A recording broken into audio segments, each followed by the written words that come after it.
Ósýnilega höndin. Móðir ein segir svo frá.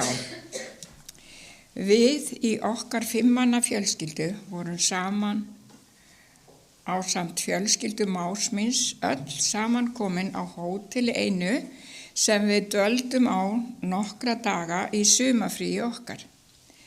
Þetta var yndislegir og sólríkir dagar þar sem við nutum hvíldar og samveru á bakka sundlaugarinnar.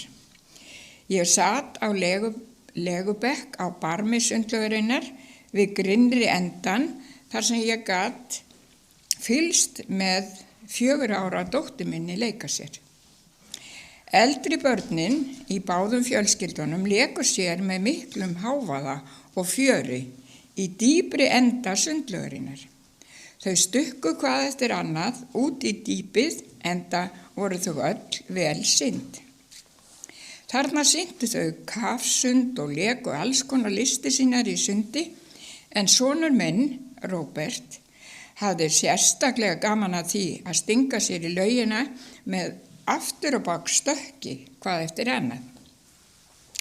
Ég fylgdist með börnunum og gleði þeirra þarna í notalegri sumarsólinni og naut sjálf tilverunar þennan dag. En svo gerðist eitthvað svo óvænt og hættulegt. Róbert var vanur að stilla fótum sínum alveg fram á brún sundlaugarinnar fyrir hvert aftur og bak stökk sem hann gerði. En í þetta sinn stóð hann heldur fjarri bakka laugarinnar með þeim afleiðingum að höfuð hans skatt harkalega á steinsteittum bakkanum á leið hans niður í djúpið. Ég heyrði skellinn og stökk á fætur en þegar að drengurinn minn hvarf í djúpið var sem ég frysi af skelfingu en þá sá ég að mágur minn hljópa bakkanum og ætlaði að stinga sér á kaf eftir drengnum. En stoppaði þegar hann sá að drengurinn var á leiðinni upp úr djúpinu með uppreista armar eins og hann héldi í hendi einhvers annars sem var ósýnilegur. Ennfremur virtist sem Róbert væri sitjandi á einhverjum sem einnig var ósýnilegur. Mágur minn greip í hendi Róberts og dró hann varlega að sér og upp á bakkann. Þegar ég sá hve mikið blæddi úr höfði drengsins var sem ég kæmi skyndilega til meðvitundar og hljóp til sona minns með handklæði til að þurrka blóðið að höfði hans og til að hlúa að honum á meðan beðið var eftir því að sjúkrabíllinn kæmi á staðinn. Á sjúkrahúsinu var sárið á höfði hans saumað með mörgum sporum en hann reyndist ekki höfuðkúpubrotinn.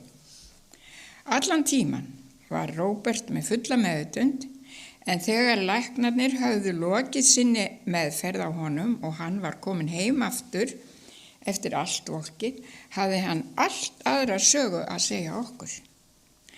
Hann minntist þess hversu sársökafullt höggið var og þegar höfuð hans lendi á laugabakkanum. Hann hafði sokkið allan leið niður á botn í djúpulauginni þar sem hann satt í fyrstu og horfði upp til yfirborðsins. Þá sá hann að hendi kom niður og seildist eftir honum. Hún greip í hendi hans og svo virtist sem önnur hendi lyfti undir botnin á honum eins og hann væri í sæti. Í fyrstu hélt hann að einhver fullorðinn í fjölskyldunni væri að bjarga sér, en við nánari athugun var útilokað að nokkur armur fullorðins manns næði þetta langt niður í djúpið ofan frá sundlaugabarminum. Drengurinn sagðist hafa gripið í hendi þessa ókunnuga manns sem hlaut að hafa verið himneskur engill kominn til bjargar honum. En það var enginn sá maður til með svona langan handlegg til þess að geta brúa bilið ofan í djúpið til að ná til Róberts. Og við sem fylgdust með björgun drengsins tókum sérstaklega eftir því hvernig hann kom upp úr vatninu með uppréttan arminn, kreftan utan hendi sem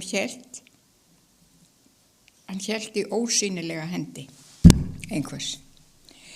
Nú Róbert orðinn fullorðinn maður sem lifandi vitnisburður inngrip himinsins í lífi hans og fjölskyldu okkar minnumst við oft þessari undursamlegu björgunar með þakklæti og lofgjörð. Þarna var Guð svo sannarlega að verki.